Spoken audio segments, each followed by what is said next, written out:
California Governor Gavin Newsom has described the action of the United States, U.S. President Donald Trump deploying National Guard troops to the city of Los Angeles as a way of putting the lives of the troops and people of the U.S. city at risk. The Homeland Security Service stated that its men have arrested an illegal immigrant from Mexico, Emiliano Garduno Galvez, over attempted murder for allegedly throwing a Molotov cocktail at Immigrations and Customs Enforcement, I.C.E. law enforcement agents during the Los Angeles riots, which has led to high level of looting and vandalization of shops. And in response to the alarming rate of mass stealing, the mayor of Los Angeles, Karen Bass, on Tuesday evening declared 8 p.m. to 6 a.m. curfew to commence today in certain parts of the Los Angeles city.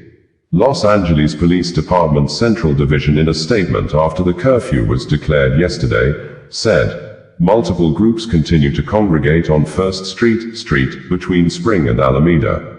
Those groups are being addressed and mass arrests are being initiated. Curfew is in effect. Curfew is in effect in downtown Los Angeles. Any person who remains engaged in unlawful assembly or criminal activity will be detained and arrested, the police said. California Governor Gavin Newsom, in a video and written press release, said that Donald Trump, without consulting with California's law enforcement leaders, commandeered 2,000 of our state's National Guard members to deploy on our streets. Illegally, and for no reason. This brazen abuse of power by a sitting president inflamed a combustible situation, putting our people, our offices, and the National Guard at risk. Karen Bass, the mayor, City of Los Angeles, in an order issued between 6 p.m. and 7 p.m. on Tuesday, banned unauthorized persons from moving or walking around the streets at night till further notice. The curfew declaration order reads verbatim below. Whereas, on June 10, 2025, I declared a local emergency within the city of Los Angeles resulting from the civil unrest following the escalation of immigration enforcement procedures of the federal government, including the unilateral activation and deployment of the California National Guard and United States Marines. Whereas, preceding the declaration of this local emergency, while the majority of protesters acted lawfully, there has been a significant amount of criminal behavior, including violence against first responders, vandalism of public and private property, looting of businesses, and failure to follow the lawful dispersal orders of the Los Angeles Police Department. Now therefore, by virtue of the authority vested in me as mayor of the city of Los Angeles under the City of Los Angeles Charter and provisions of Los Angeles Administrative Code, Chapter 3, Section 8.29, to promulgate, issue and enforce rules, regulations, directives and orders, I hereby declare the following order necessary for the protection of life and property in the areas of the city specified below. 1. No person, except as set forth below, shall be upon any public interest, avenue, boulevard, place, alley, park or other public place or unimproved private realty within the area bounded as follows. The area depicted on the attached map, the boundaries of which are formed by the merger of the 5 and 110 freeways on the north side of the curfew area, by the 10 freeway on the south side of the curfew area, by the 110 freeway on the western side of the curfew area, and by the 5 freeway on the eastern side of the curfew area, between 8 p.m. and 6 a.m. the following day. This order shall not apply to peace officers, firefighters, emergency operations, organization, EOO, personnel, the National Guard, any other responding military personnel deployed to the area, individuals traveling to and from work, residents, emergency medical services personnel, individuals seeking medical treatment, individuals working on a public works or improvement construction project, utilities personnel, credentialed media representatives engaged in news gathering, or any persons experiencing homelessness who are sheltered in the affected area. Any violation of this order shall be subject to enforcement and penalty as provided under Los Angeles Administrative Code, Chapter 3, Section 8.77 and 8.78. This order, as herein amended or modified, shall remain in effect until such time as the declaration of local emergency is terminated, or sooner at the direction of the mayor. Mayor Karen Bass on her ex social media handle a few hours after the curfew declaration, said, "I issued a curfew starting tonight at 8 p.m. for downtown Los Angeles to stop bad actors who are taking advantage of the president's chaotic escalation. If you do not live or work in downtown LA, avoid the area. Law enforcement will arrest individuals who break the curfew, and you will be prosecuted. Violence and looting undermines our focus to protect families and leads to chaos. Don't weaken the movement. Damage to our city will not be tolerated and individuals will be prosecuted." In another engagement, she said, "The Trump administration told us they were going after violent criminals, gang members, and drug dealers. But they went after a Home Depot. They're going after families and children. That does not make Los Angeles more safe." On Saturday, the president posted a message about what a great job the National Guard did in LA. "They didn't even get here until Sunday. This entire effort is solely to cause chaos, and the people of Los Angeles, and our troops, don't deserve it." Homeland Security Service in a press statement said that, on June 9, 2025, I.C.E. agents in Los Angeles arrested Emiliano Garduno Galvez, an illegal alien from Mexico, for attempted murder after he threw a Molotov cocktail at law enforcement during the Los Angeles riots. Garduno Galvez had previously been deported. He has a previous criminal record. In 2024, Garduno Galvez was arrested by the Anaheim Police Department for grand theft and by the Long Beach Police Department for a DUI. These are the types of criminal illegal aliens that rioters are fighting to protect.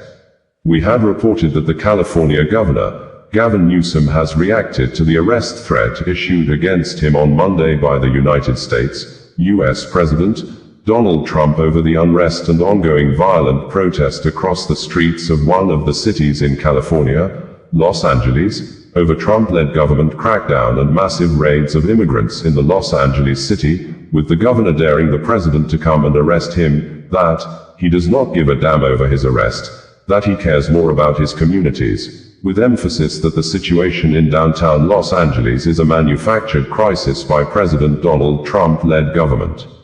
It would be recalled that riots and civil unrest by Americans broke out across Los Angeles on Friday and continued throughout the weekend into this new week to protest local raids conducted by the U.S. Immigration and Customs Enforcement, ICE, with the protesters apparently overpowering and overwhelming Los Angeles Police Department, LAPD, which thus appears to have prompted a strong response from President Donald Trump. California is no stranger to immigration enforcement, but instead of focusing on undocumented immigrants with serious criminal records and people with final deportation orders, a strategy both parties have long supported, this administration is pushing mass deportations, indiscriminately targeting hardworking immigrant families, regardless of their roots or risk. What's happening right now is very different than anything we've seen before. On Saturday morning, when federal agents jumped out of an unmarked van near a Home Depot parking lot, they began grabbing people, a deliberate targeting of a heavily Latino suburb. A similar scene played out when a clothing company was raided downtown. In other actions, a U.S. citizen, 9 months pregnant, was arrested, a 4-year-old girl taken, families separated, friends quite literally disappearing. In response, everyday Angelenos came out to exercise their constitutional right to free speech and assembly, to protest their government's actions. In turn, the state of California and the city and county of Los Angeles sent our police officers to help keep the peace. And with some exceptions, they were successful. Like many states, California is no stranger to this sort of unrest. We manage it regularly and with our own law enforcement. But this, again, was different. What then ensued was the use of tear gas, flashbang grenades, rubber bullets, federal agents detaining people and undermining their due process rights. Donald Trump, without consulting California law enforcement leaders, commandeered 2,000 of our state's National Guard members to deploy on our streets, illegally and for no reason. This brazen abuse of power by a sitting president inflamed a combustible situation, putting our people, our officers, and even our National Guard at risk. That's when the downward spiral began. He doubled down on his dangerous National Guard deployment by fanning the flames even harder. And the president, he did it on purpose. I do not believe that individuals that commit vandalism and violence in our city really are in support of immigrants. They have another agenda. If you support immigrants and the rights of immigrants to be in our city, you would not be tearing the city apart. Well, and let me just tell you, let's go back to what we were told in the beginning. This was going to be gang members, violent criminals, drug dealers. And I have a hard time imagining that's who is in a Home Depot parking lot. You know, in our city, we have day labor structures where people are not just hanging out. And so they were waiting. And day laborers are people who work every single day. They seek employment day after day. They are just trying to survive.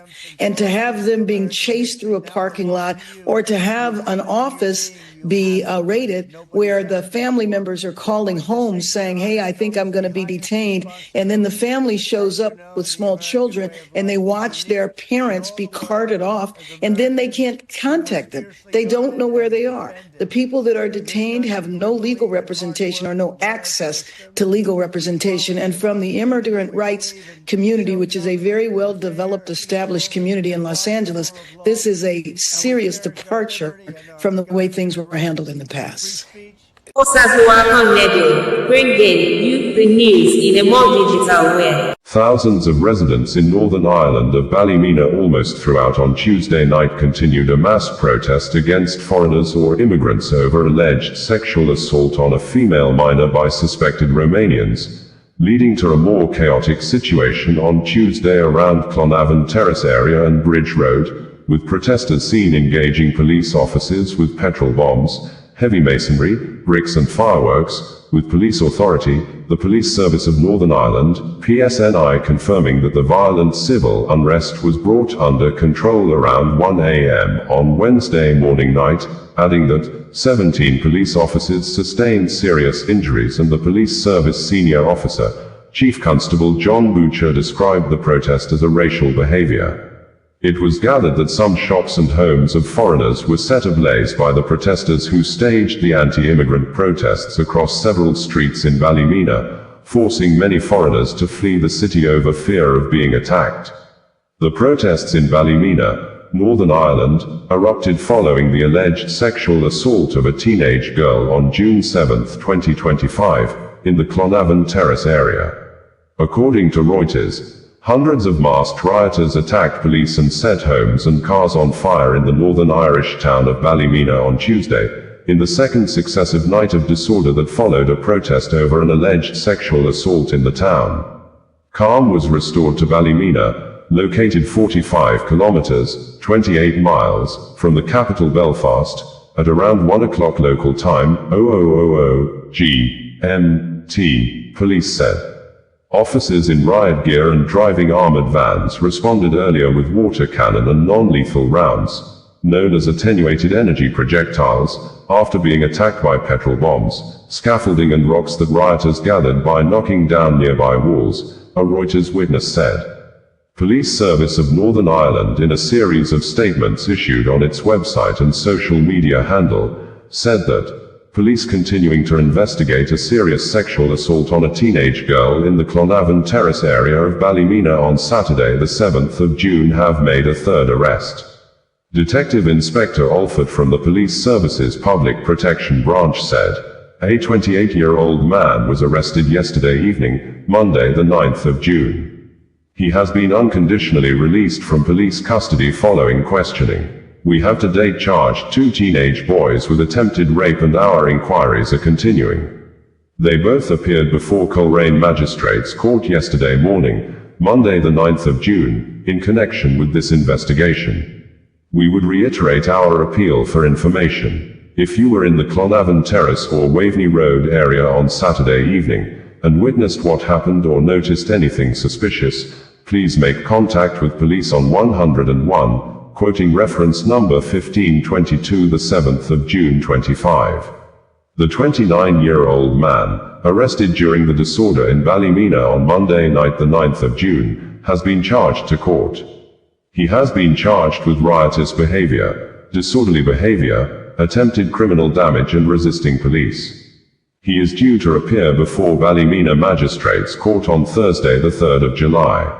As is usual procedure, the charges will be reviewed by the Public Prosecution Service. Assistant Chief Constable Ryan Henderson said, "We are actively working to identify those responsible for last night's racially motivated disorder in Ballymena and bring them to justice. Over the coming days, we will have in place a significant policing presence to help protect these communities in Ballymena and prevent any future disorder. Anyone who has information or who can help identify those responsible is asked to contact police on 101. Police are currently dealing with serious disorder in the Clonavon Terrace area of Ballymena this evening, Tuesday the 10th of June. Members of the public should avoid the area. An update will be provided in due course.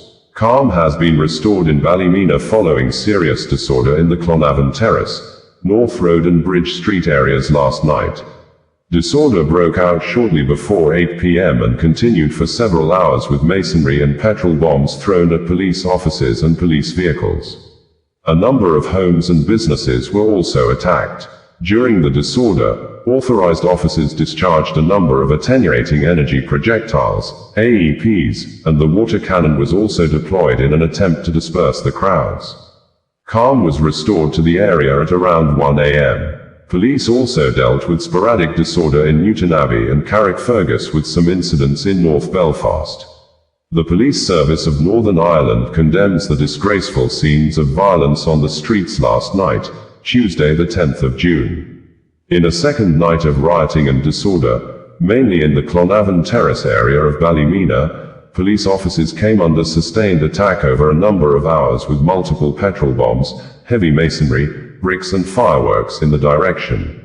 Earlier in the evening, a number of protests took place in areas of Belfast, Lisburn, Coleraine and Newtonabbey.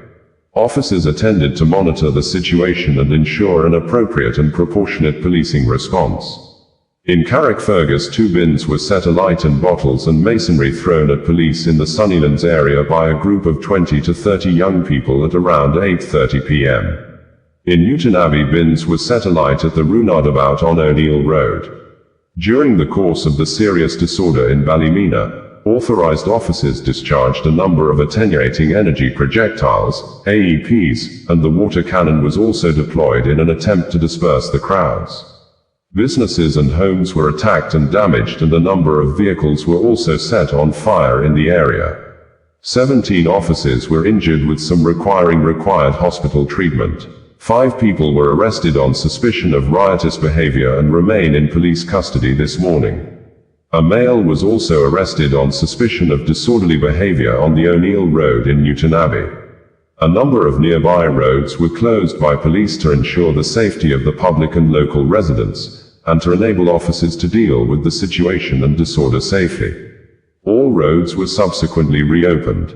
Chief Constable John Butcher said, "The mindless violence witnessed over the past 2 nights in Ballymena is deeply concerning and utterly unacceptable. These criminal acts not only endanger lives but also risk undermining the ongoing criminal justice process led by the PSNI in support of a victim who deserves truth, justice, and protection.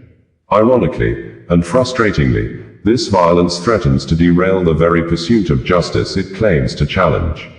Let me be clear. This behavior must stop. I appeal to everyone involved to cease all further acts of criminality and disorder immediately. As with any serious offenders in Northern Ireland, we will pursue those responsible and bring them to justice. We will now begin our investigation of reviewing all evidence gathered, including video footage, and images of the individuals involved will be released to identify offenders. Do not throw away your future and do not continue to endanger or intimidate the lives of others. To those who have been threatened or affected by this violence, we are with you. You deserve safety and justice, and we will find and prosecute those responsible. Hate-fueled acts and mob rule do nothing but tear at the fabric of our society. They resolve nothing and serve no one. I want to pay the highest tribute to the women and men of the police service of Northern Ireland, despite operating under immense financial pressure, far greater than that faced by other public services in Northern Ireland or police forces across the UK and in the Republic of Ireland. Our officers continue to display unwavering professionalism, courage, and resolve. Again, we see our brave officers putting themselves in harm's way to keep people safe, resulting in further unacceptable injuries. They are a credit to us all. Since 2010, the PSNI has been critically underfunded. This neglect takes no account of the enormous demands placed on us by legacy issues or the unique challenges of policing in a post-conflict society. Our resourcing levels are not just inadequate, they are dangerous. I will be making arrangements to activate mutual aid resources to ensure we have the necessary support to maintain public order and bring offenders to justice. The PSNI is a cornerstone of our society's peace and security. It is time it was treated and funded accordingly. The statement from the Police Service of Northern Ireland ends in quotes. Reacting over the police describing the protest a racial behavior, the National Housing Party in the United Kingdom on its verified X social media handle said, "Police in Northern Ireland demonize the good people of Ballymena as racist thugs because they got angry about the rape of our kids." Same response from the establishment as Southport tragedy. Osazuwakan Radio, bringing you the news in a more digital way. Policemen in Edo State of Nigeria have arrested 7 persons suspected to be members of a secret cult group while the suspects were in the act trying to kill a commercial motorcycle driver also known as a Okada rider at Sapele Road Axis in Benin City. According to the Edo State Police Command spokesperson, Moses Yamu, policemen at the Love World Police Division quickly went after the suspected killers while they were dehumanizing the Okada rider. In a statement issued on Tuesday, the police command said that, on the 8th of June 2025, acting on a distress call that some suspected cultists were sighted dehumanizing an Okada rider at Peanut Junction along Sapele Road.